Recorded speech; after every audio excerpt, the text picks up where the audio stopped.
Hoje estamos aqui com Javier e Jesus, que são venezuelanos que vivem no Brasil e que vão conversar conosco sobre a situação na Venezuela, sobre como eles vieram, como eles estão aqui, como se deu essa cena toda desse grande número de refugiados venezuelanos no Brasil. Boa tarde.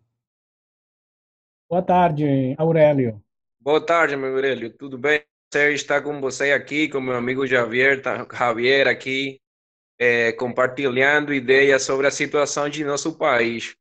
Aí vai ser interessante nós lhe apresentar a perspectiva do que aconteceu aí no nosso país, Javier, do ponto de vista histórico, e eu também, do ponto de vista ideológico, para discutir sobre essa situação e como influi em nosso continente.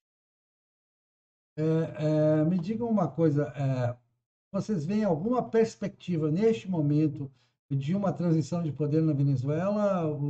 Porque eu estive conversando aqui, vocês viram no canal aqui com o Tomás, que é da Embaixada da Venezuela no Brasil, o governo reconhecido pelo Brasil, que é o governo Guaidó, e ele me dizia que o regime já não controla todo o território da Venezuela. O regime de Maduro já não controla todo o território e cada dia está mais fraco, está mais difícil se manter no poder. Vocês têm tido essa informação também das pessoas que vocês contatam na Venezuela?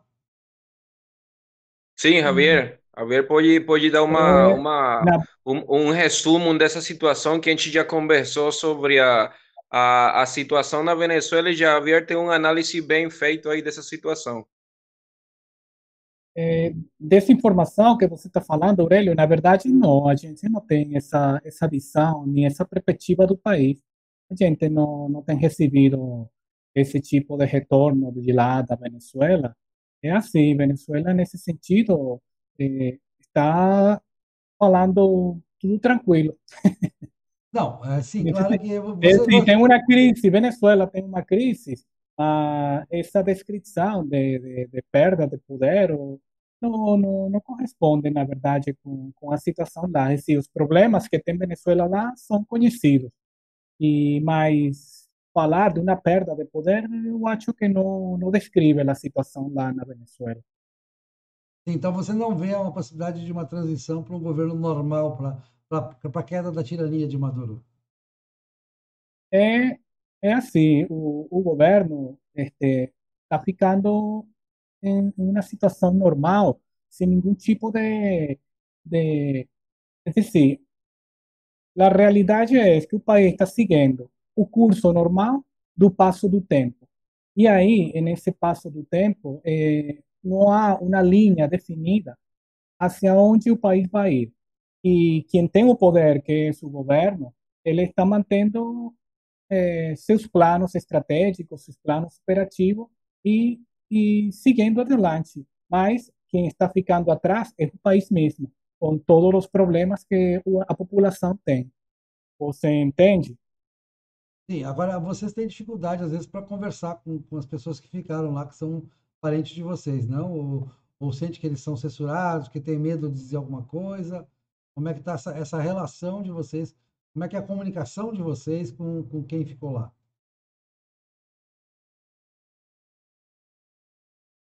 Sim. A comunicação, É vocês devem conversar com pessoas Aí, da família, amigos que ficaram lá, né? Que estão lá na Venezuela ainda. familiar, não é, Javier? é, E como é essa comunicação? Você sente que eles têm medo de falar de alguma coisa do governo?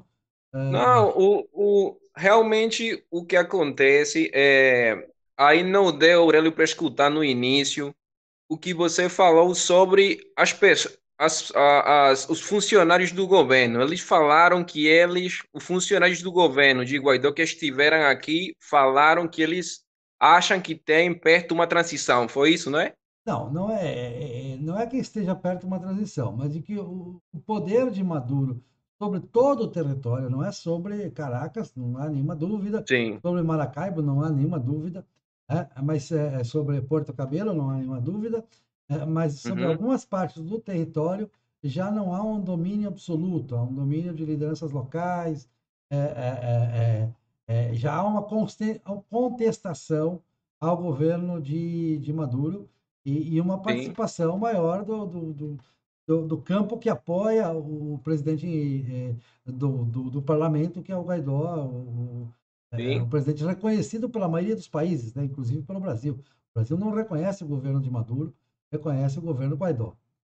Isso. Agora, aí nessa análise deles, o que acontece e que eles estão excluindo uma realidade importante do país, que é que essa falta de controle do Maduro não é uma falta de controle por causa de erro dele. Essa falta de controle do território nacional é propositada e começou desde o ano mais ou menos 2006, com o plano de desarme da população e de armar praticamente a grupos delitivos da delinquência organizada na Venezuela e fazer um tipo de repartição do território venezuelano controlado por diferentes bandas. Agora, todas essas organizações delitivas respondem ao poder do Maduro. Ele realmente não perdeu o controle. É uma análise errado feito por eles, Não, porque Maduro tem o. eles não disseram que ele perdeu o controle, mas que não é, que ele não tem a mesma força que já teve. Não, ele não tem a mesma força que ele teve em relação a o jeito como ele pode manejar o cenário internacional. Ele não tem controle sobre, por exemplo, áreas de influência petroleira do país, não tem controle sobre certos ativos, não tem controle sobre certos tipos de instrumentos financeiros por causa das sanções dos Estados Unidos diretamente sobre esse governo, mas Não, internamente o Maduro tem. não só dos Estados Unidos, né, Jesus? Vários países, incluindo o Brasil, a Colômbia, a maioria dos países democráticos reconhece o governo de Guaidó e deu a chave do cofre, inclusive, né, dos ativos venezuelanos no exterior para o governo Guaidó e não para o governo Maduro. Não, sim, por isso. Aí o governo reconhecido o governo de Guaidó. Mas no cenário nacional, o território ainda é controlado por um Maduro. Ele tem praticamente domínio total do país. E o que você olha na Venezuela hoje é uma fragmentação territorial, mas não uma fragmentação territorial produto de uma debilidade do Maduro, senão de um plano propositado de distribuição do poder entre diferentes grupos que respondem ao Maduro. Assim, o problema do Maduro é no cenário internacional, mas nacionalmente ele tem o controle total do país e do poder, só que fragmentado em diferentes organizações delitivas. E reprime a oposição de todas as formas, né? Reprime todo mundo que conteste o poder dele, né? Quer dizer, é uma ditadura. Isso, sim, sim, sim.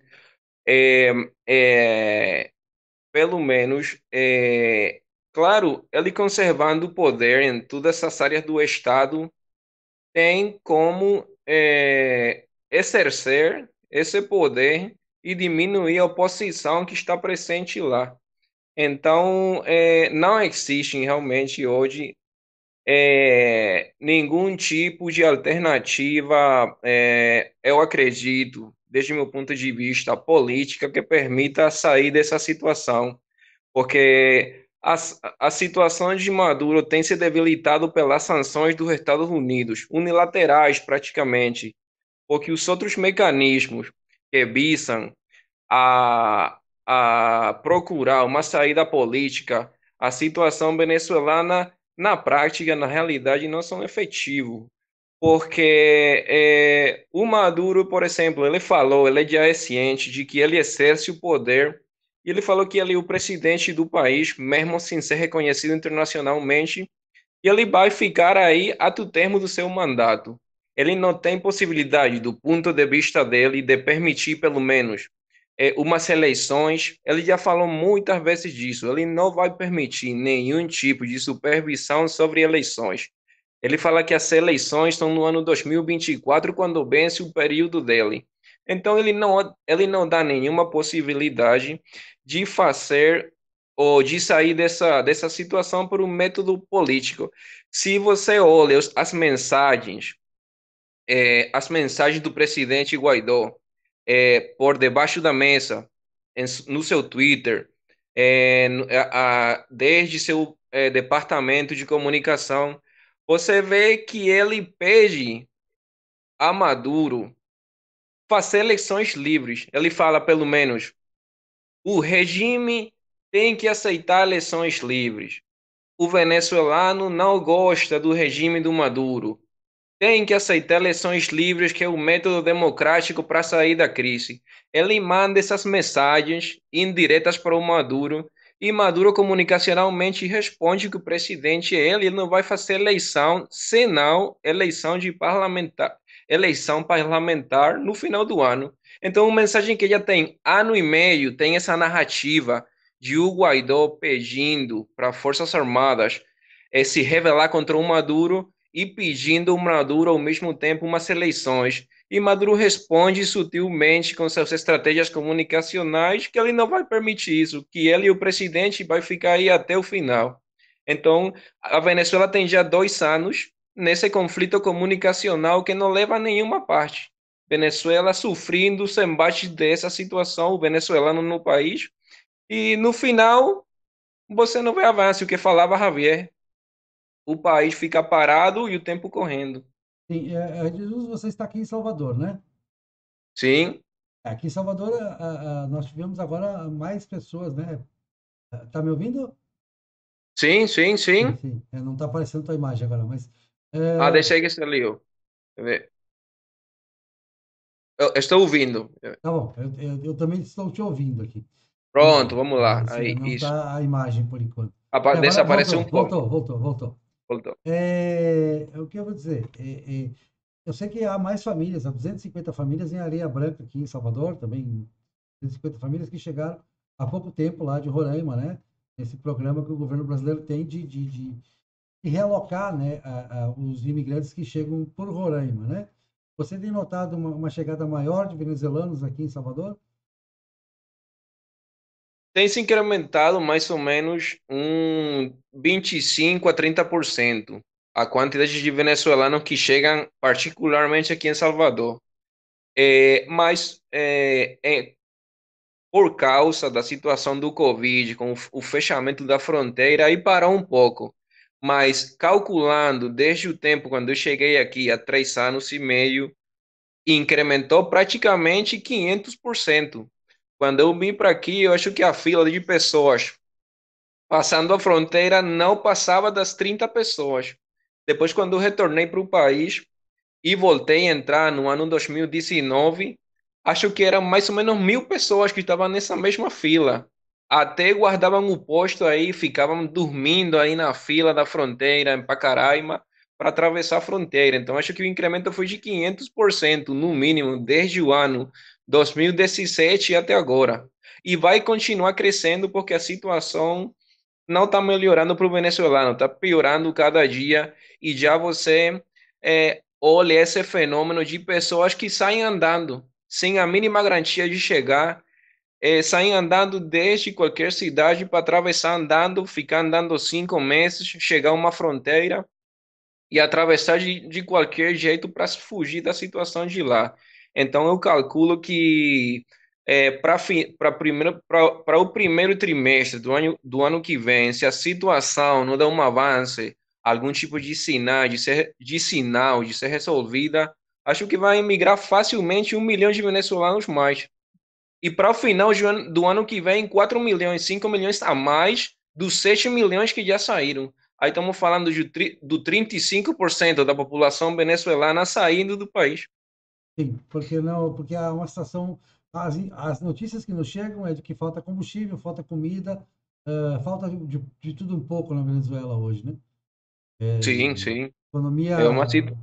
não há emprego para quem está lá, né? Não há trabalho, Não, né? e quando há, o salário é muito baixo, né? O salário não compra Muito, nada. muito baixo, muito baixo. Praticamente na Venezuela hoje é a pré-história, porque só com falar que não tem transporte público pela falta de gasolina e que uma pessoa na meia tem que andar 2 km para comprar no mercado e voltar andando 2 km, aí você toma conta da situação. É uma situação da pré-história, praticamente.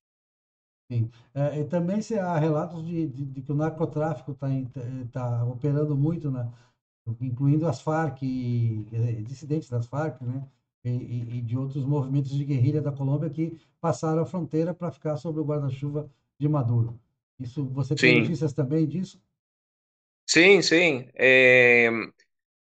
Já tem vários jornalistas venezuelanos que têm feito pesquisas sobre a interferência das Farc desde o ano 2004, desde o ano 2008, quando o mesmo Chávez deu beligerância nelas, desde o parlamento venezuelano, ele deu beligerância e falou que a Farc não era um grupo terrorista, era um grupo revolucionário que lutava por seus direitos no campo armado. Ele falou isso e desde aquela época se planejaram esse tipo de incursões no território venezuelano para justamente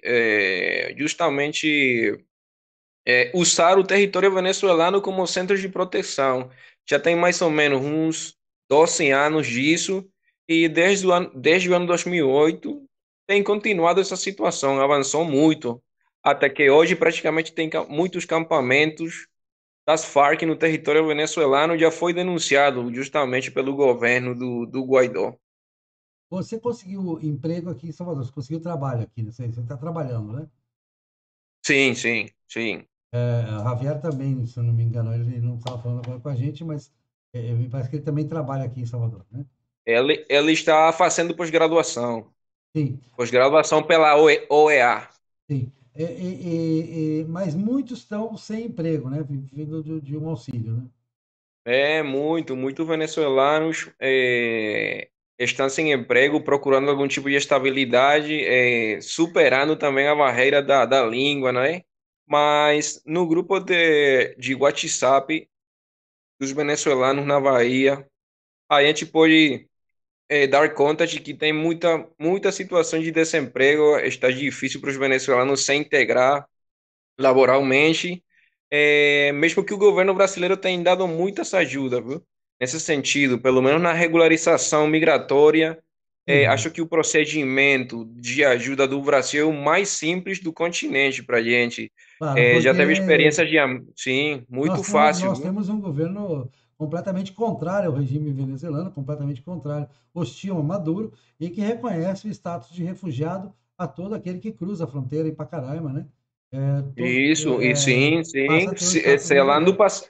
E o direito de isso. ficar no Brasil até que a situação se resolva lá. Sim, pelo menos a modalidade atual é que você tem um visto prorrogável 3 vezes por 2 anos. Mas o procedimento é muito simples, porque você apresenta o passaporte carimbado por terra na fronteira com o Brasil. Esse é o único requerimento. Você entra por terra na fronteira do Brasil, carimba na Polícia Federal por terra e aí você tem direito a tirar o visto em qualquer estado do Brasil. Só tem esse requerimento obrigatório. Você não pode entrar por avião ou por outro meio que não seja por terra. E Sim. pronto. Aí você leva o formulário, leva o passaporte carimbado por terra e tira o visto, pelo menos o provisional, tira em 20 minutos. Graças a Deus, uma facilidade muito boa que o Brasil está dando, porque eu já conheço a experiência de venezuelanos em Peru, em Argentina, em Colômbia, outros países que é muito mais complicado. Chile, e já estão até fechando pela grande quantidade de venezuelanos. A Colômbia a gente sabe que recebe o maior fluxo, né? Até pela Quase 2 população. milhões de venezuelanos estão lá hoje. E na Colômbia a situação é um pouco mais difícil também para emprego, geralmente o subemprego, há mulheres que ficam na prostituição também na Colômbia. Tem notícias terríveis, né, do que acontece na Colômbia. Terríveis, terríveis. E Embora também que.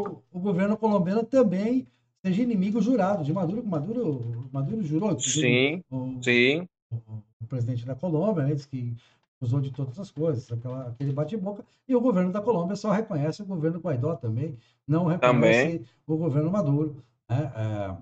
Sim. Enfim, essa situação a gente vê bem. Qual é a perspectiva? Hoje você em grupo de WhatsApp e tal, com os refugiados venezuelanos, Qual é a perspectiva que vocês têm de mudança? Vocês têm esperança? Qual é a esperança de vocês de uma mudança na Venezuela que possa o país voltar à normalidade, né? Porque o país possa Uhum, voltar a produzir petróleo, a produzir alimentos, a produzir tudo que precisa sim, para voltar a uma situação que a Venezuela já foi um país de receber imigrantes brasileiros, né? Há 30, muito. 40 anos atrás, você tinha imigrantes brasileiros que iam para a Venezuela e a gente que ia procurar oportunidade na Venezuela porque era uma situação melhor que a do Brasil, né? Até Muito. infraestrutura melhor e tudo mais. E de lá para cá, o Brasil evoluiu um pouco, não muito, mas a Venezuela teve todo esse desmonte a partir de Chaves e Uhum, principalmente sim. depois com Maduro, um desmonte acelerado, né? Eu acho que Maduro piorou o que já era ruim, tanto que muitos que apoiavam Chaves não apoiam Maduro, né? Não apoia mais. Não, em geral, a situação do venezuelano, pelo que a gente percebe pelos grupos de SAP, pelo menos de venezuelanos aqui no Brasil, é uma situação, infelizmente, de resignação, que você percebe também dentro do país, porque o venezuelano entendeu também que a Venezuela está hoje em um território, vamos falar, congelado, tá um cenário congelado, esse cenário, justamente por aquilo que eu lhe falei. É, esses pedimentos de eleição para o Maduro e essa narrativa, esse debate entre eles já tem 2 anos. Então, o venezuelano em geral acredita que não vai dar certo porque Maduro acumula cada dia mais poder dentro da Venezuela e, infelizmente, os esforços do governo interino por convencer ao Maduro de fazer umas eleições que ele sabe que vai perder, porque tem 90% de população em contra. Essas estratégias para convencer ele de fazer umas eleições supervisadas não estão dando certo. Então, o venezuelano, aqui e dentro do país, ele acha que esse debate, essa narrativa vai continuar por um período de tempo indefinido e a situação do país vai continuar piorando. Então a gente chegou a um ponto cego de não resolução desse conflito, que não tem uma solução a curto prazo. Então o venezuelano realmente tem esse espírito de resignação de que não vai acontecer nada, que o país ficou em uma inércia ruim, em uma inércia travada por causa de esforços que não são sustentados pela realidade, porque já o Maduro, como eu lhe falei, ele falou que ele não vai fazer eleição, ele não vai ligar a nenhum tipo de imposição de fora da Venezuela, ele mantém o poder e, por enquanto, se mantém essa narrativa de debater sobre o fato de fazer umas eleições supervisadas, já temos 2 anos e meio e podemos passar facilmente 5 anos a mais falando disso.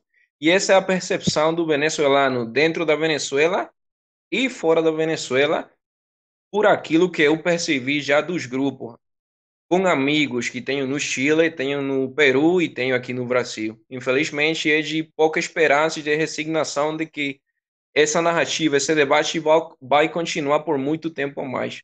E se você vê, a maioria dos venezuelanos com quem eu falo aqui estão planejando ficar, planejando arranjar uma estrutura para ficar no Brasil, porque ali falam isso, que o país fica um ponto cego de debate estéril, que não vai levar a nenhum lugar, então eles querem já procurar um jeito de ficar regularmente aqui no Brasil. E vocês têm esperança, porque chegou a haver essa esperança no passado. Esse ano, agora há pouco, o secretário Mike Sim, em Pompeo, 2019, o secretário Mike Pompeo, do secretário de Estado americano, que equivale ao ministro das sim, Relações Exteriores, esteve em Boa Vista, mas não sim. sinalizou claramente o apoio a uma solução militar externa para a Venezuela. Existiria apoio, pelo menos eu vi pessoas da Venezuela defendendo essa possibilidade da Colômbia e os Estados Unidos agir militarmente contra o regime do Maduro. Vocês têm essa Sim. perspectiva e vocês apoiariam uma ação militar? Bom, Na última, tem uma pesquisa, um estudo, né, de opinião na Venezuela, o último estudo de opinião, que até por erro comunicacional do regime do Maduro, eles mostraram na televisão, por erro. É engraçado que no YouTube está o vídeo onde o jornalista do governo de Maduro mostrou, por erro, os dados dessa pesquisa, onde os 75% da população apoiava uma intervenção pela força. O outro 10% não sabia, não respondia, e o 15% restante estava contra. Aí eles mostraram e o jornalista falou: os 75% da população está concorda com intervenção. Acho que esse número está errado, não sei o quê. Ele ficou numa confusão aí Sim. forte, mas é o reflexo da população. Por exemplo, com as pessoas que eu Vocês, falo, vocês refugiados, apoiariam uma ação que envolvesse Estados Unidos, Colômbia e talvez o Brasil? pelo menos pelo sentimento que eu já percebi no grupo de venezuelanos em Bahia, em São Paulo. Tem muito venezuelano que fica com essa frustração de que pelo menos procurar os meios para conformar uma ameaça creível pela força e pelo menos seja um tipo de dissuasão para Maduro. O venezuelano tem essa frustração nos grupos de que não se tem avançado o suficiente nesse caso. Pelo menos a perspectiva do venezuelano nesses grupos é que a gente tem que resolver o problema por nossa conta. Assim, os tempos, por exemplo, dos Estados Unidos, os tempos da Colômbia, os tempos do Brasil, não são os mesmos tempos dos venezuelanos que estão Com sofrendo a certeza, crise. com certeza. Então, nós venezuelanos, o governo que nos representa hoje, que é o governo de Guaidó, os venezuelanos sentem que ele poderia fazer muito mais, não na narrativa de pedir eleições, senão no contexto de procurar algum tipo de ação de força, pelo menos dissuasiva, para pelo menos procurar essa mudança de opinião no Maduro, para ele aceitar umas eleições. Porque se ele já se negou tantas vezes, que é a opinião dos venezuelanos no grupo, se ele já se negou tantas vezes, e ele falou que ele vai ficar até o final do seu período, que ninguém vai impedir ele fazer o que ele quer fazer, então aí não adianta continuar nessa mesma estratégia.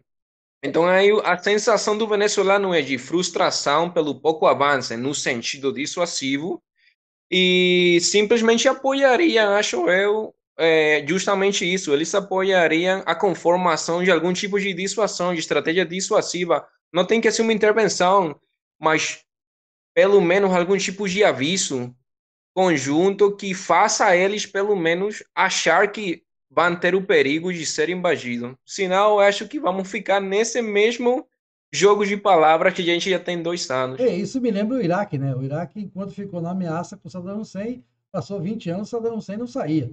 Né? Não sair aí Aí, quando resolveu, bom, agora vamos entrar e vamos acabar com isso, a coisa foi com muito isso. mais fácil do que se imaginava, porque a população já queria isso há muito tempo, né?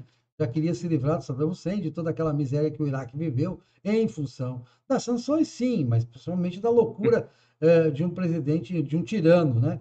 A gente culpa Claro, essa coisa de culpar as sanções é muito relativo, né? As sanções vêm porque o governo ilegítimo, como era o do sim, Saddam Hussein, como é o governo de Maduro, ele massacra a própria população, ele massacra seu próprio povo. Então é natural que você tenha sanções, inclusive no caso da Venezuela, a entrega dos ativos no estrangeiro, os ativos no Panamá, os ativos nos Estados Unidos, né? Citigold e tal, todo o patrimônio que ainda existia da Venezuela no exterior, patrimônio em ouro, para o governo reconhecido, o governo de Guaidó, que é um governo reconhecido internacionalmente, sim, o que já serviu para tirar das mãos de Maduro o dinheiro para corromper os militares e tudo mais. Claro que existe, a gente hoje sabe que tem o apoio da Rússia e da China, um apoio velado da China, né? Mas um apoio mais explícito da Rússia ao regime, né? Inclusive uhum. o apoio do Irã, que não é muito representativo, mas se mostra, né, que ditador gosta de ditador, ditadores são solidários entre eles, né? Somos solidários entre eles. Então cabe às democracias pressionar. O grande problema, talvez, das democracias, e isso me Sim, parece uma questão muito séria, é que as democracias elas carecem de apoio interno a uma ação externa. Isso é um problema nos Estados Unidos. Os Estados Unidos agora vai ter que passar por essa eleição para que a gente possa, num novo mandato, seja de Trump, seja de Biden, mas principalmente acho que ninguém deixa de torcer por Trump nesse sentido de ter uma linguagem mais incisiva contra Maduro, até pela influência dos latinos nos Estados Unidos, que os latinos que estão nos Estados Unidos torcem pela derrubada de Maduro, principalmente os cubanos, né, que sabem o quanto o Chávez deu sobrevida ao regime cubano, o quanto há de cubanos ainda na Venezuela, né, colaboração entre os dois regimes, as duas tiranias. Então, isso tem um grande apoio, mas não na população americana como um todo. sim. A população americana como um todo é meio refratária, até pela pregação da esquerda nos Estados Unidos, que é Que forte avançou muito, sim. que é forte na Colômbia, que é forte no Brasil. Então, esses três grandes países que poderiam intervir diretamente, que têm governos democráticos, que têm governos fortes e têm forças armadas, a Colômbia principalmente, tem forças armadas muito bem preparadas, porque desses anos todos de guerra com as Farc, o governo colombiano ficou com até aquilo teve o Plano Colômbia, os americanos treinaram as Forças Armadas da Colômbia, são uma força poderosa, imagino que muito mais poderosa e bem treinada do que a Força Armada venezuelana hoje. Se houvesse um Isso. enfrentamento, eu Claro, acredito. mas acontece uma O situação nesse problema é o sentido. presidente da Colômbia ter base interna na Colômbia para intervir. Claro, mas o que acontece? E acontece que na política alguém tem que assumir o custo político das ações. Então, o que sucede? É, Estados Unidos, Colômbia e o Brasil, nesse momento atual, não vão assumir o custo político que não é deles, entendeu? O custo político da uma intervenção pela força vai cair diretamente sobre eles no momento que eles façam. Aí então, por exemplo, um dos analistas mais lúcido da Venezuela nesse momento, ele não está na Venezuela, Federico Bocaneira, ele fala que quem tem que assumir o custo político das ações é o governo venezuelano legítimo reconhecido. Qual é o jeito de assumir o custo político de uma ação dissuasiva? Pedir a ação dissuasiva como governo legítimo. Sim. Aí Estados Unidos, Brasil e Colômbia não vão dizer fomos nós. Não fomos nós. O governo legítimo foi que pediu. Então, como ele pede, e ele, o governo legítimo, nós apoiamos a um país irmão que está numa crise. Mas desde o momento em que a autoridade legítima da Venezuela não assuma o custo político dessas ações, nós vamos aguardar o melhor momento que os Estados Unidos considere para assumir o custo político. E a gente não sabe qual vai ser esse lapso de tempo. Então aí podemos passar anos tentando dialogar com o Maduro para fazer umas eleições e justamente o problema não vai se resolver por esse meio, porque se você olha o comportamento do Maduro, ele quer a confrontação. Ele gosta da confrontação e ele até provoca ela. Ele Ele quer a copia o que os cubanos, o que o regime cubano faz desde Fidel Castro, que é provocar, provocar, provocar para dizer, bom, eu vou pousar de coitadinho aqui se por acaso eles vierem. Essa é a grande questão. E falta apetite nos Estados Unidos para isso. Se tentou uma saída naquele momento que houve aquela sublevação, sim, essa sublevação. quando houve aquela pequena sublevação, houve uma tentativa de, digamos assim, do Departamento de Estado americano, foi confessada pelo próprio Departamento de Estado, de negociar, entre aspas, Isso. com alguns generais chaves do regime, né? Para que se, Padrino, isso, padrino. para que se voltassem contra e aí, esses generais, na verdade, já estavam, já tinham contado essa história toda para o Maduro, foi o que passaram, Isso. olha, estão tentando nos comprar aqui, estão tentando negociar, mas isso não vai render. Agora, Aí, claro que é aí que você diz da dissuasão. Basta um míssil disparado, que todo esse discurso muda, né? Toda a vontade de muda, negociar. claro. Porque o Guaidó ofereceu uma anistia para todo militar que deixar de apoiar Maduro. Está Sim. anistiado, né? E não Todo, funcionou. não funcionou porque não há poder de dissuasão. Se você Isso, acompanhar isso de um míssil, de uma declaração formal de guerra da Colômbia, do Brasil e dos Estados Unidos, né? De guerra não, porque você não vai fazer guerra contra o governo que você reconhece. isso. Mas de dizer, bom, nós não respeitamos mais esse governo ilegítimo e poderemos tomar ações militares pontuais contra ele, né? Incluindo tomada de posições militares, aí claro que a coisa muda, porque ninguém vai querer ser prisioneiro de Muda. guerra. Né? Nenhum Por general vai ser. exemplo, teve um cenário de um professor, professor Aspuro, Juan Carlos Aspura, Sousa Aspura. Ele colocou uma tese no ano 2017 que a melhor via para sair dessa situação era se apoiar no que você falou sobre o narcotráfico. Exatamente. Isso foi no ano Isso 2017. lembra o caso Então, do presidente Noriega, do Panamá, em que os Estados Unidos foi lá, porque, claro, o Panamá foi facilitado porque existe base militar americana por causa do canal lá. uhum, uhum. Mas eles foram lá e simplesmente, numa ação rápida, pegaram Noriega e levaram para os Estados Unidos. Você está sendo julgado por narcotráfico, não por ser presidente do Panamá, não por ser o tirano do Panamá, não por ser uma porcaria aqui, mas por narcotráfico você está preso. E aí caiu todo o regime de Noruega, não houve nenhuma reação dos aliados de Nada. Noriega contra os Estados Unidos e foi restabelecida imediatamente a democracia no A Panamá, democracia. democracia que continua até hoje no Panamá. Panamá, Até hoje. inclusive, E um país que progrediu muito nos últimos anos com essa economia e tudo mais, né? Panamá, e veja que o professor, nessa tese que ele manteve, ele disse, no ano 2017, ele disse que a melhor via para a Venezuela sair desse problema era através da DEA, porque já as evidências do narcotráfico eram muito grandes. O que aconteceu nesse ano? Diosdado Cabello, ele já Sim, foi indiciado vários generais, foram indiciados várias pessoas aliadas de Maduro no governo.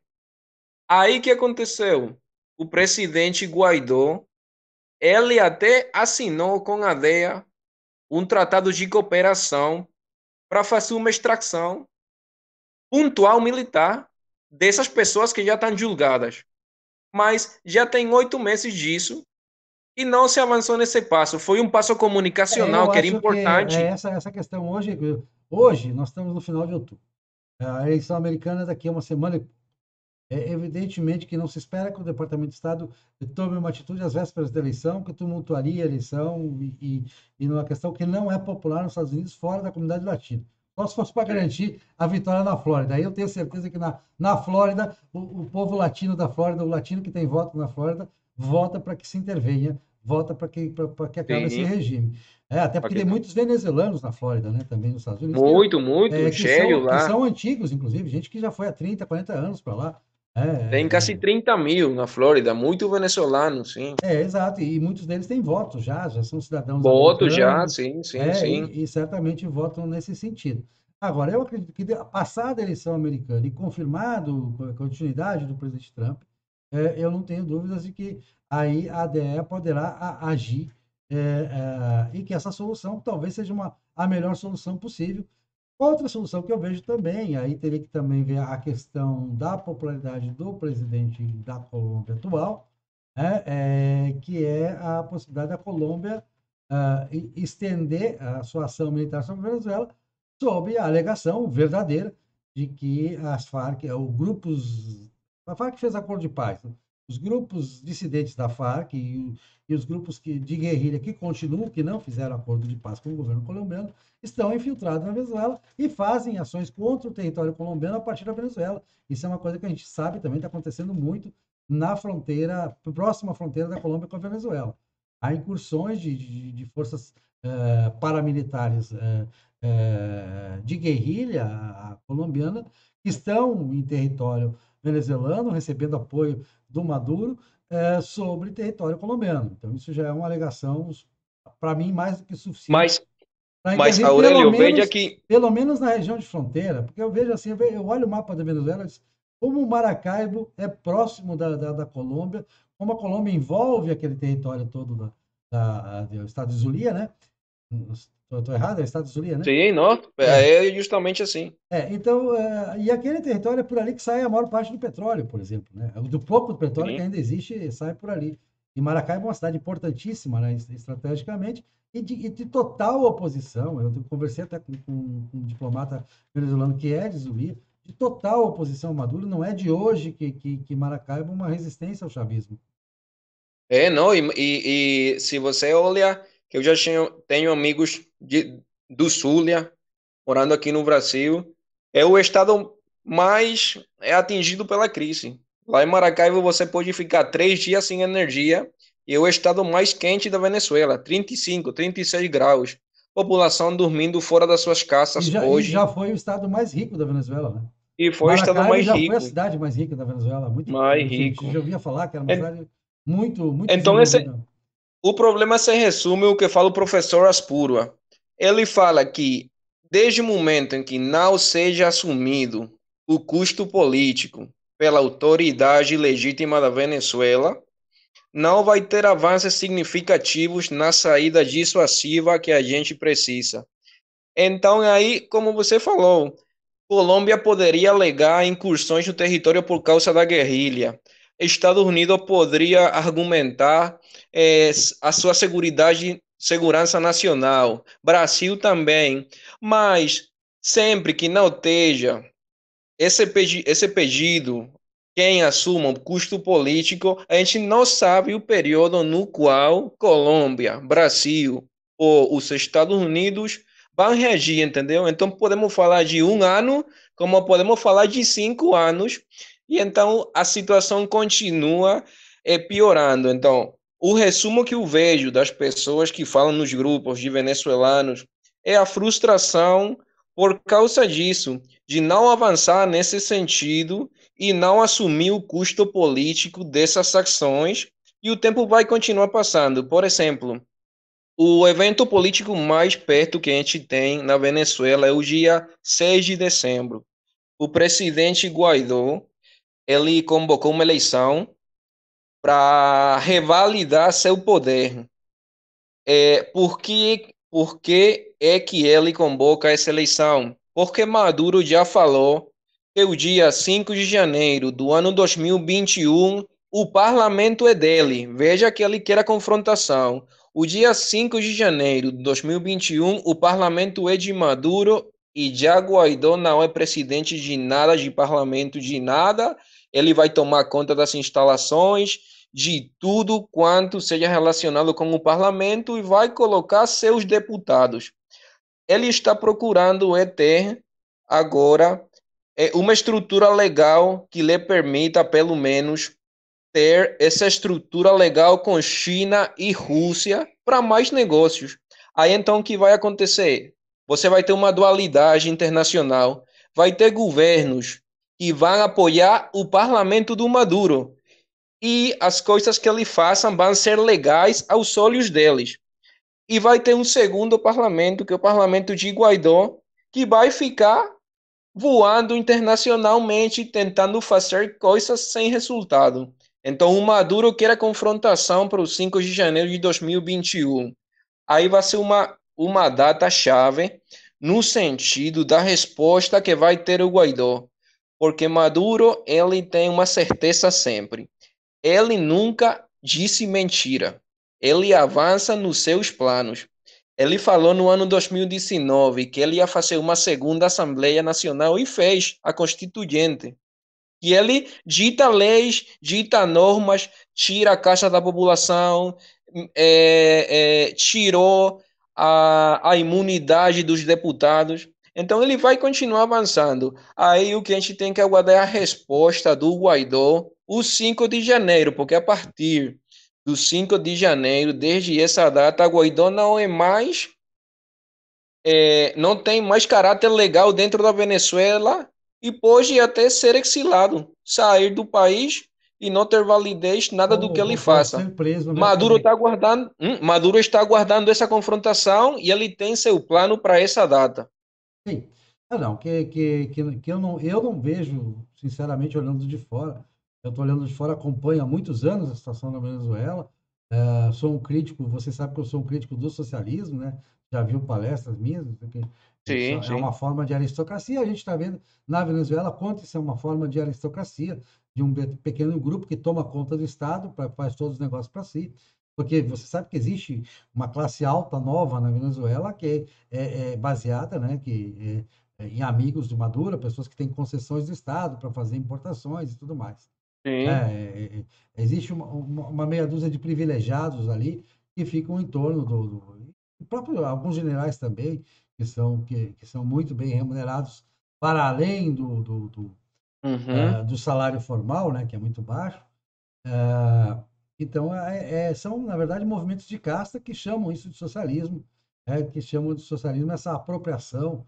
E eu acho que Sim. nenhum mais refugiado venezuelano quer ouvir falar em socialismo, quer? Isso não. Aí é que a Venezuela, que eu falo, que a Venezuela hoje é o país mais importante, eu diria, do continente americano, acima dos demais países em termos do conhecimento do socialismo e do conhecimento dos perigos dele. E Venezuela se recuperando vai ser o país líder da luta contra esse fenômeno. Porque veja, o Brasil, Estados Unidos, Colômbia, Chile, são lembranças da Venezuela do ano 2003. Já nós passamos por aí há 17 anos.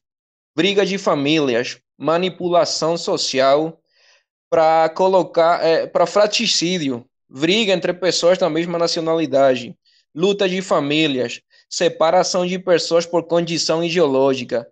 Aqui no Brasil, um país polarizado. Venezuela no ano 2004. Nós já passamos por isso. Se você olha, Venezuela é o único país desse continente onde o socialismo nos menores de 23 anos não é apoiado. Nos menores de 23 anos venezuelanos, o 80% da população jovem rejeita o socialismo e 88% da população total rejeita. Você compara esses números com países como Estados Unidos. Em Bolívia ganhou o socialismo, na Argentina ganhou o socialismo. É, No Brasil está polarizado, 48 e 55%. 48 e 52%. Nos Estados Unidos, polarizado também. é. Então você vê que a Venezuela vai ser o exemplo se o país sair daí, porque nós já sofrimos 500 mil mortos por causa disso. Agora, Então já temos. nós toleramos, há 60 e poucos anos, a gente tolera o regime cubano. Eu acho que não era mais para tolerar. Acho que E claro, desde a queda da União Soviética, não faz mais sentido tolerar, porque a gente sabe que a Rússia pode achar uma coisa, isso, aquilo, mas o Putin nem faz questão de Cuba, faz um pouquinho de questão na Venezuela, mas claro, não, não. não me parece que ele esteja em condições de reagir. E também não faria isso. Ele tem outros interesses, como na Tem Síria. outros interesses, sim. A Síria é um interesse muito mais importante, estrategicamente para a Rússia, e acho que até no caso da Síria, a Rússia não está tão errada. Eu acho que esteve errado quem apoiou jihadistas sunitas na Hum, Síria. Na Isso Síria. me pareceu um erro do governo Obama. Mas, enfim, a Síria é uma outra questão. Mas na Venezuela as coisas estão claras, está na hora de agir. Não De dá para agir, ficar é isso que eu nessa falo. inércia, É, porque os latino-americanos em geral, isso inclui os brasileiros, não podem ficar nessa de o atraso do nosso continente por causa dessas ideias estúpidas, né? Eh, Isso não vem de hoje, né? Isso vem de muito tempo. A gente vive muito tempo. atrasado por conta dessas ideias que prejudicam nossa produtividade, prejudicam que o país vai em frente, que os países vão em frente. Quem se livrou disso no continente está muito bem, como é o caso do Panamá, né, que a gente deu como exemplo aqui, o Panamá. Agora, Guatemala, Honduras estão no mesmo caminho, de se livrar, El Salvador, né? Vários países estão no caminho de se livrar disso. O Peru parece ter superado um pouco isso. O Equador teve esse caso bonito do Equador, de que o Rafael Correa elegeu o sucessor, e o sucessor, mesmo tendo o nome Lenin, né? Foi até engraçado. Lenin, é engraçado, é verdade. O mesmo sucessor tendo o nome Lenin, ele deu uma guinada completa. Claro, teve que negociar com forças que antes apoiavam Correia, mas chamados indígenas, entre aspas, lá da região de Quito, né? O Equador é muito dividido naquela coisa de Quito, Guayaquil é a capital econômica e Quito é a capital política, né? Político. Então, ele teve É que, isso. ele teve que se equilibrar, o presidente Lenin Moreno, nessa situação, mas, enfim, livrou Aí Mas se você temos o repara, Uruguai, que teve uma vitória da direita, a Caripó, há pouco tempo, né? E o Paraguai, que também chegou a ter um presidente um pouco folclórico, né? O bispo que tinha muitos filhos, né? o obispo, isso. O bispo que tinha muitas mulheres e muitos filhos, É bispo muito, católico. viu? E aí teve até, eu lembro que até o embaixador de Maduro, de Chaves na época, né? Ah, não, renuncie, que nós da Venezuela vamos lhe socorrer. Ah, vamos, né? Vamos muito. E ocorreu, não é? Não, não socorreu É nada. assim. Ele foi embora e de Foi. lá para cá o Paraguai está pacificado. O Paraguai tem crescido bastante também. A Muito, economia muito. Muito paraguaia. estável. Então, a gente tem dado exemplos, né, de que quando se toma um bom caminho, a República Dominicana também rompeu agora houve mudanças na República Dominicana, eles tinham compromisso com o chavismo, não tem mais, né, esse compromisso na República Dominicana. Enfim, eu acho que nós temos que evoluir nessa direção, acho que mais do que nunca a América Latina tem que estar integrada, né? Tem que estar integrada Mas, infelizmente, Aurélio, ainda mesmo com a situação horrível de meu país, você vê que o continente não tem aprendido muito, viu? Não, Porque os números não, não não. têm aprendido muito, e exemplo E eu disso, fico pasmo com a Colômbia, com toda a admiração e respeito que eu tenho com a Colômbia, por Uribe também, que está passando por essa situação injusta. A gente tem uma solidariedade com o ex-presidente Álvaro Uribe, a gente sabe que é uma injustiça esse processo contra ele. Botaram ele em prisão domiciliar, para você ter uma ideia. claro, sim. Por um processo completamente político. A Colômbia tem essa divisão, tem essa polarização, como Muito forte. Já mas em Argentina você vê que ganhou o governo de esquerda, e em Bolívia, tem esse exemplo a semana passada, exatamente. ganhou o mais, com toda a situação de nosso país ressoando em todos os meios de comunicação. Então aí você vê que o continente ainda não está maduro no combate a esse fenômeno, e só a Venezuela que tem esses números definitivos, porque nós sofrimos muito as consequências desse sistema, e o venezuelano conhece totalmente os perigos e não quer nada com isso. Então você vê esses números tão altos só na Venezuela. Pessoas que rejeitam, 8 de cada 10 venezuelanos rejeitam esse sistema de qualquer jeito. Então, infelizmente, o único país que tem esses números, e tomara que mude com o tempo, porque esse sistema ideológico tem muita força ainda e vai combater de volta, viu? Você vê ele magro hoje, mas Sim, não, tem lógico. força. O alerta que fica, isso o Tomás, que é da Embaixada, também conversou comigo nesse sentido. O alerta que Sim? fica para a Colômbia, para o Peru, para o Brasil, é que hoje nós estamos vivendo em democracias plenas aqui, mas amanhã depois pode acontecer conosco. O próprio Equador não está seguro de um retorno do que já teve, Nada. né? Já teve com Rafael Correa, um regime bastante autoritário. Hoje o Equador retomou a democracia Claro. de pleno. A gente torce por isso. O Panamá, que teve um narcotraficante no governo, né?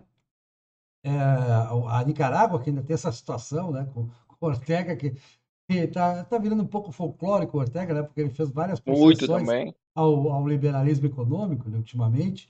Está procurando investidores, quer fazer um canal lá. Investidores, privatizar coisas. Exato. O Tentar Ortega, melhorar, não é? o Ortega é um personagem típico, né? Um personagem atípico, aliás, né? Atípico. Atípico, Porque atípico. ele é socialista, ele apoia Maduro, aquela coisa toda, mas é um socialista da boca para fora, não faz realmente. Parece que o regime do Vietnã, né? Que continua oficialmente comunista, mas é um comunismo de. Imagina. É um comunismo de um capitalismo que para nós pareceria selvagem, né? O do É Vietnã. claro. Nada a ver com isso. Eu acho que é, pode, assim, o caso venezuelano vai ter consequências no continente de não ser resolvido, e consequências muito perigosas. Agora, o governo legítimo do presidente Guaidó, ele tem seus métodos, eles têm escolhido um caminho, levam 2 anos nesse caminho, eles acreditam que é o modo certo de fazer as coisas, vão continuar tentando por esse caminho, mas eu acho que vai chegar um momento que não vai dar mais, e infelizmente vão ter que ir pelas opções de dissuasão. E se chegar, Não, poderíamos chegar também eu não a sei um tipo se, de eu não sei se infelizmente, você falou infelizmente, eu diria que quanto mais cedo você usar o poder de dissuasão, eu vejo o caso da Colômbia, porque se a Colômbia tem 2 milhões de venezuelanos, isso está criando problemas para a Colômbia. E receber 2 Sim, milhões de mas pessoas, veja do que tamanho da Colômbia, uma coisa é o Brasil é 5 vezes maior que a Colômbia.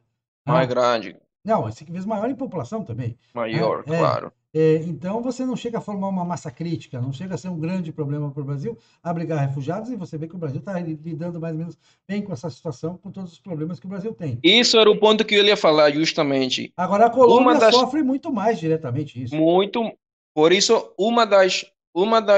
um dos motivos que poderia fazer esse processo acontecer mais rápido pode ser essa imigração massiva que vai continuar para o ano que vem. Esse poderia ser um fator. E o outro fator é uma revolução interna no país, que eu não acredito, mas pode ser um cenário É muito difícil você ver que muito não. difícil, mas pode Você estar não, aí. nunca viu num regime socialista aristocrata que o povo consiga se organizar. Isso, inclusive, É verdade, não, é verdade, é praticamente teve uma impossível. época que o presidente Reagan, Ronald Reagan, incentivou uma guerrilha na Nicarágua contra o governo de Ortega, já era de Ortega, o governo sandinista. Já estava aí. Já tinha o Ortega lá, era novinho ele, nessa época, e não deu certo, realmente não deu certo, nunca aconteceu, não conseguiu. Em El Salvador deu mais certo, na verdade, porque houve uma resistência maior, né?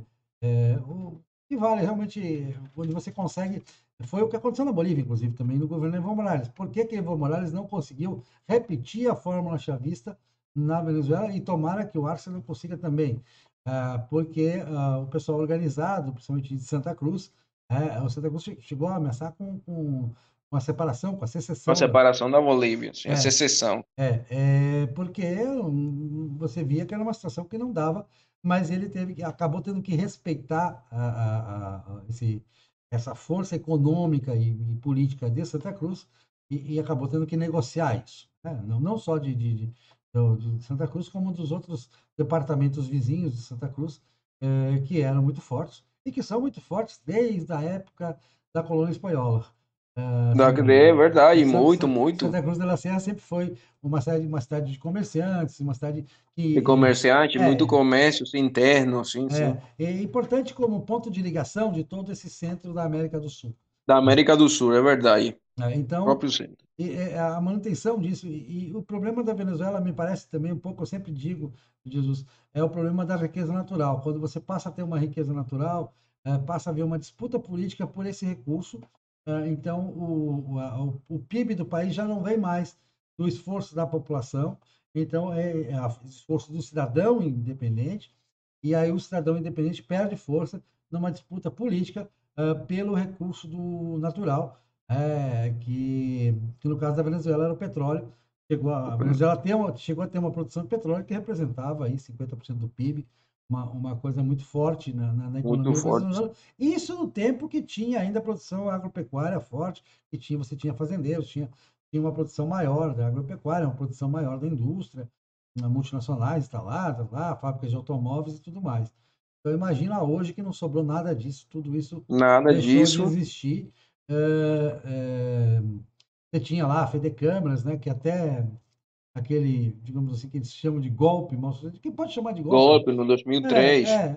mas eu apoiaria, eu acho que foi mal feito, eu acho que teria que ter sido Eu mais. apoiei, eu estava muito jovem, mas hoje apoio e acho que teve muito problema aí, mas apoiei. E É, foi sucedido, só que depois, como você fala, coisas mal feitas no final. Não, e a Fedecâmara se misturar nisso de uma maneira que se estou, colocando todo o aparato contra o empresariado local, né? Aí foi o confronto que eles queriam, né? Eles Eles desejavam esse queriam. confronto justamente contra a Fedecâmaras, que representava o empresariado independente, representava os produtores rurais e tal, e que Isso, depois disso o setor começaram empresarial. a ser totalmente espoliados, né, a se destruir, se desmontar toda essa base econômica que servia como contraponto. E quando você tem uma base econômica, você tem um contraponto ao poder do Estado, né? Você tem uma reação Claro. ao E poder do essa base Estado, em Venezuela ficou destruída totalmente. como nós temos nos Estados Unidos, né? Os Estados Unidos pode, eventualmente, tem governos de esquerda, mas eles têm que Respeitar. respeitar primeiro a Isso. autonomia dos estados, que é uma coisa que é levada a sério lá, a gente não leva muito a sério aqui, né? Né? É, As divisões internas, e depois respeitar a população que trabalha, os empreendedores, quem produz, e, enfim. quem produz, é assim. É assim. Então é isso, Isso, eu amigo. acho que se eu fosse Ivan Duque, eu já tinha tomado, pelo menos buscado uma confrontação, eu acho que é necessário, como podemos fazer.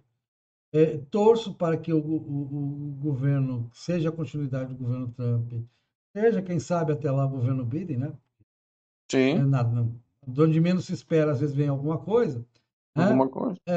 Por pressão até dos latinos, né? Que você vê essa questão da eleição na Flórida, que a gente vai ter semana que vem, há uma disputa muito grande na Flórida, e na Flórida não se fala de outra coisa, né? A possibilidade dos Estados Unidos usar seu poderio. Se usa no Iraque, se usa na Síria, por que não usar perto de casa, por uma situação muito mais fácil de resolver? E eu não tenho dúvidas, na hora, como você disse, na hora que largar o primeiro míssil, na hora, você falou em dissuasão, eu falo Uhum. assim, a hora que lançar o primeiro míssil numa base daquelas militares, a vontade de desertar, a vontade de aceitar a Vai ser oferta muito. do Guaidó, dizer, vamos lixar aqui quem vier para o nosso lado, vai Vai ser entrar e pronto. enorme, né? Vai ser muito grande, Muito bom. uma grande. Tomara, amigo, bom, oficialmente o governo do presidente Guaidó, ele já, na sua estrutura programática, no seu planejamento do ano 2021, formalmente está a continuação de procurar os meios para fazer uma eleição aceita por Maduro. Esse é o planejamento deles para o ano 2021. Então, nesse contexto, nesse plano oficial deles, nesse contexto, eu vejo que vai levar um tempo. Assim, como eu lhe falei, eles vão continuar com esse caminho, Sim, mas o caminho eu que não acho, Jesus, eu peço desculpas para discordar um pouco de você, vendo de fora, com todo respeito ao seu lugar de fala, por ser venezuelano. sim, Eu acho o seguinte, que não adianta o governo Guaidó hoje chegar e dizer, bom, eu quero chegar para o Ivan Duque lá e dizer, ó, Ivan, intervenha militarmente, chegar para Bolsonaro, ó, lança toma conta da cidade de fronteira lá, faz alguma coisa, ou chegar para o Mike Pompeo e dizer, bom, os mísseis, né, os porta-aviões, façam alguma sim. coisa. Porque se ele fizer isso formalmente, ele arrisca perder o reconhecimento de nações que estão por um fio no reconhecimento, como o caso da Espanha. Sim, mas veja que em nossa Constituição ele tem as atribuições para fazer. Eu sei. Então, às expensas do reconhecimento, assim, acima do reconhecimento de uma ou outra nação, está a Constituição do próprio país. Então, ele tem os argumentos, assim, como eu lhe falo, Não, ele escolheu legalmente não tem nenhuma legalmente dúvida. Não tem tem, fundamento legal total. eu não tenho nenhuma dúvida. Assim, Mas por que nossa, por isso nossa normativa legal, tem fundamentos. Agora, é. como eu lhe falo, ele formalmente, no seu planejamento do ano 2021, ele escolheu e é formalmente já colocado no seu plano trabalhar por condições de eleições livres e supervisadas em conjunto com Maduro. Então tá perfeito, ele escolheu esse caminho Não sei se seja o Então, eu, caminho eu não sei se certo. ele escolheu esse caminho. Acho que tem muito da imposição da Espanha, por exemplo, do governo do Ah, certo, mas por isso nesse que eu lhe falo. caminho, o Macron também. Tem vários ah, governos da Europa que fizeram ele optar por esse caminho, que meio sim, que obrigaram a dizer, olha, nós só aceitamos te reconhecer se você partir para uma situação pactada, para uma saída pacífica e tal, aquele velho entendimento aí. claro, mas nesse caso veja que A ideia de anistia veio daí e tudo mais. Agora, Mas veja que tem aí né, no jogo, tem no jogo a maior potência do mundo, que os Estados Unidos, que sempre deram sinais de que eles apoiariam.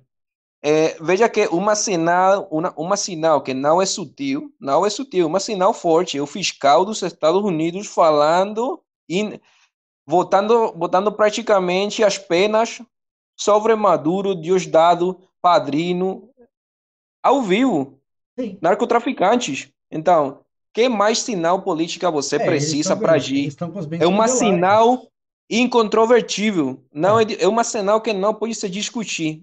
Estados Unidos praticamente está te falando, meu amigo, voltamos penas nesses delinquentes. Você pode agir com o nosso apoio. Mas ele Como, escolheu o outro caminho e está perfeito. Então, como agiu na Colômbia, como agiu no Panamá. Já, claro! Assim, é, veja que são sinais políticas sutis. Trump não pode falar, Guaidó, peça a intervenção, mas Trump com a fiscalia fala, assim, a fiscalia dos Estados Unidos fala, esses caras são narcotraficantes, nós vamos botar 30 anos de cárcere, de cadeia para eles, você pode pedir nosso apoio para tirar eles de lá. É um sinal sutil, mas ele não escutou e ele acompanha a causa das eleições e assim, eu não vejo errado ou certo. Eu vejo que é um caminho que ele escolheu. Acho que é o caminho mais longo e que vai causar mais sofrimento para o povo venezuelano por justamente o tempo que vai levar convencer esse rapaz que falou que não quer. Então, eu falo não, mas infelizmente por olha, isso. realmente não é pela amizade que eu fiz com os representantes diplomáticos do Guaidó, o Tomás principalmente aqui, mas eu vou fazer o contraponto, Jesus. Eu acho que é muito mais a situação interna dos Estados Unidos, da Colômbia principalmente, o Brasil secundariamente, embora o nosso presidente já tenha uma posição bem clara, mas evidentemente que não vai agir unilateralmente, ou seja, o nosso vice-presidente, Claro, inclusive, já deixou claro que só agiria em conjunto com a Colômbia e com os Estados Unidos, principalmente com a Colômbia, pela amizade que nós temos com a Colômbia e pela identidade com o governo colombiano.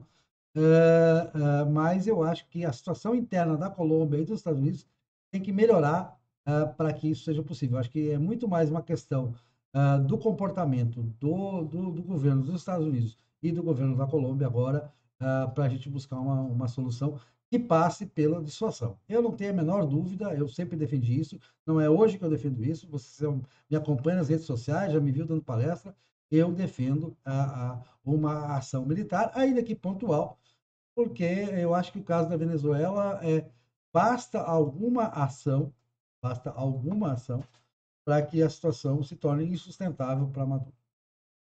sim, mas claro, só uma situação, mas esse é o problema. Aí o fator é o tempo, que assim, a visão do professor Aspuro, no artigo que ele escreve, ele fala que você poderia tomar a perspectiva de iniciativa de procurar os meios reais do que aguardar a que o contexto dos outros países sejam os corretos. É, Então, se você vai exato. aguardar, por exemplo, como você está falando, a gente tem que aguardar que o contexto dos Estados Unidos, contexto do Brasil, que o contexto da Colômbia sejam os corretos. Aí podem passar facilmente 5 anos Não, e pode e nós reverter, ficar na né? mesma. Pode reverter, a esquerda pode ganhar nos Estados Unidos, pode ganhar na E Colômbia. pode ganhar também. Então, por isso que eu falo, seria melhor, acho eu, uma perspectiva de iniciativa, procurar os meios. Por exemplo, só por falar um exemplo, teve 5.000 militares que passaram para a Colômbia, que ficaram abandonados, venezuelanos.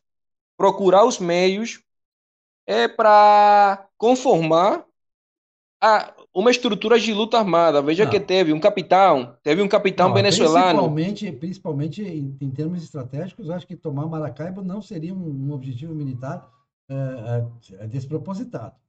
Conversei com Não, e algumas pessoas veja, que, sabe a que partir do teve. território colombiano, havendo autorização do governo da Colômbia para essa ação, ela poderia não envolver nenhum colombiano, né? Claro. Só E veja o venezuelanos seguinte, recrutados do no Islã dia, poderiam fazer isso.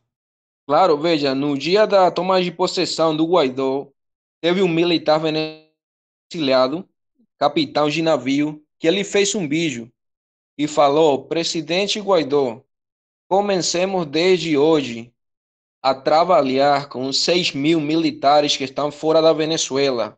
Procuremos os meios, as armas e os meios para armar eles e declaremos a guerra ao Maduro. Não me importo com sacrificar o fator surpresa. Vamos declarar a guerra hoje. Isso foi o dia 28 de janeiro do ano 2019. Esse é militar. Ele só deu sua perspectiva militar, não estou falando que é a certa. Ele deu os números que ele maneja de militares fora, de um censo que ele tinha.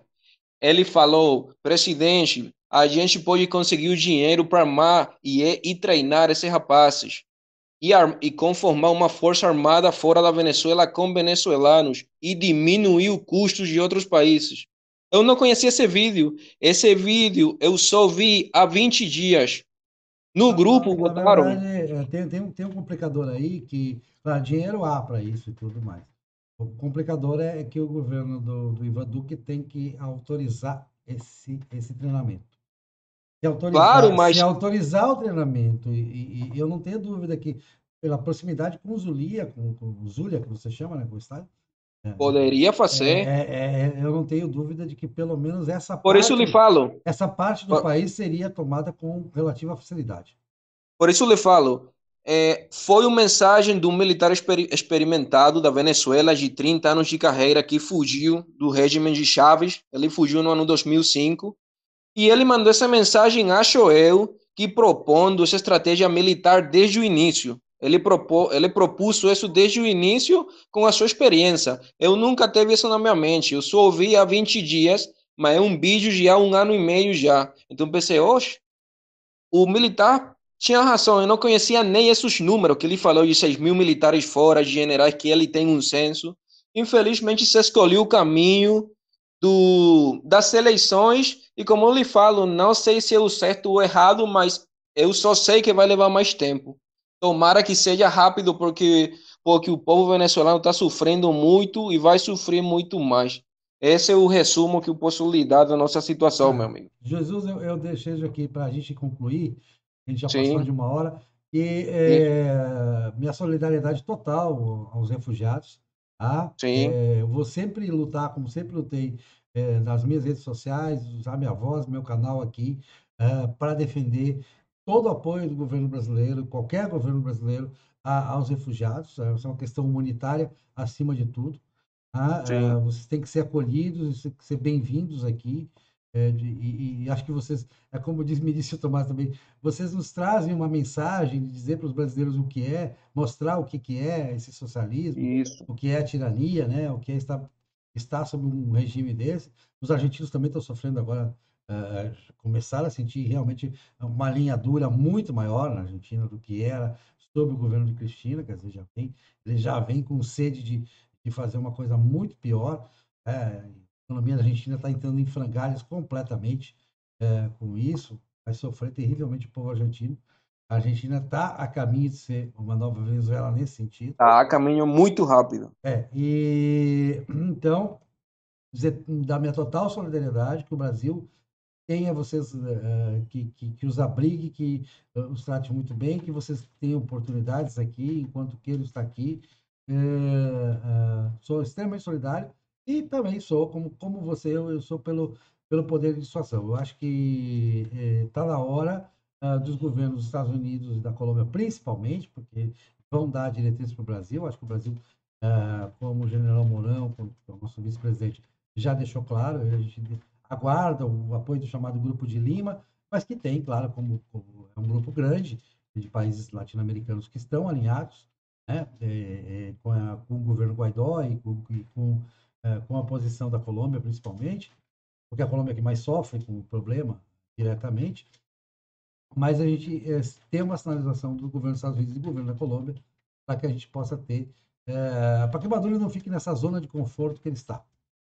Isso. Obrigado, Aurélio. Agradeço sempre a solidariedade de você, sua vocação de ajudar com a gente e fazer extensão desse agradecimento ao governo brasileiro por toda a organização que deixaram à disposição do povo venezuelano. Eu fui testemunha do grande trabalho feito na fronteira terrestre, uma organização que é para parabenizar uma resposta de um povo irmão como o brasileiro com nós, ajudando muito, muita facilidade nos trâmites legais. Então, sempre ficaremos agradecidos com o povo do Brasil por tão rapidamente disponibilizar para os venezuelanos, para nós, nessa situação, tantas facilidades, tantas opções para vir ao Brasil e fazer vida aqui. Então, tomara que Deus nos ajude, que o presidente Guaidó tome as melhores decisões e que o país possa sair na frente o mais pronto possível para parar esse sofrimento, meu amigo. Fico agradecido com você e lhe mando um abraço. Grande abraço e vamos estar aqui. E também o canal está aberto. Se você conhecer mais refugiados que queiram falar, que estejam condições de falar sobre a situação, que contar. Depois a gente podia até num outro programa falar da família que ficou lá, né? De parte da sua família que ficou lá, e quantos têm Sim, famílias sim. lá, o que elas estão sofrendo, falar um pouco do sofrimento que é o dia a dia na Venezuela, dos dramas pessoais das pessoas que atravessaram a pé essa fronteira. Tá? Perfeito, O amigo. canal Ficamos no tá aberto contato e para todo mundo. agradeço novamente a conversa. Um abraço, viu? Grande abraço.